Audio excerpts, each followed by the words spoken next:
What do you do when kids criticize you? Yeah. It's counterintuitive, but the fastest way to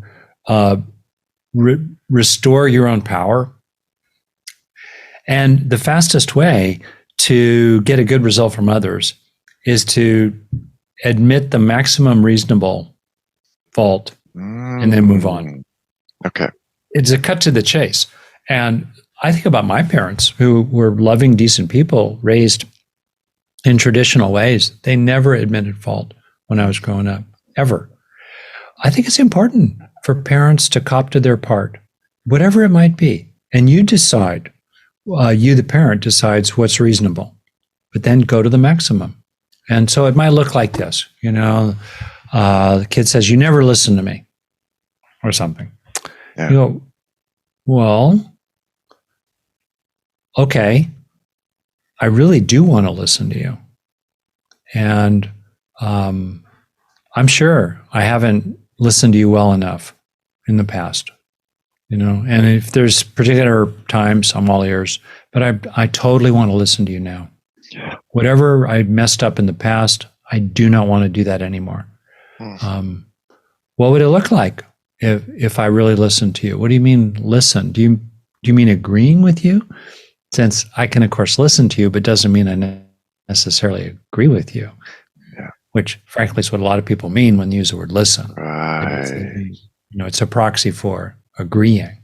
But anyway, but not to get into it, but to try to burrow down to what's the maximum you can cop to and change going forward. Exactly. Think about how disarming it is and how we feel about people when we bring a complaint to them. A complaint, legitimate. We have a grievance, we have a complaint, we have a criticism. And think about how we feel when they stay calm, are open, they don't fire back, they don't counterattack, and they do things like, "Wow, can you tell me more about that? Help me, I'm trying to understand this. So, it sounds like this, and that's what I said, and is that right? Huh." And go to the maximum without a bunch of mealy-mouthed defensiveness. Right. Well, I regret that you invented a huge upset here out of whole cloth, and well, I guess that's what you do, but I kind of regret that you're like that. Whoa, no, what a mealy, that's not an apology.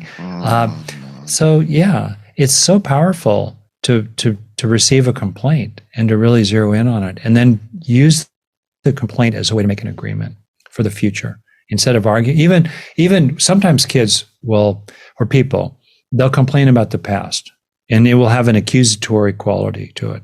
You did this, and in it is a kind of moralistic shaming. You deserve to feel like crap because of what you did, basically. Yeah. And internally, you're thinking, "Hey, that never happened," because it didn't. Or there was a context that's totally being left out here, right? Or you think to yourself, well, half of what you say did happen. And, next time I'm going to be more skillful about that.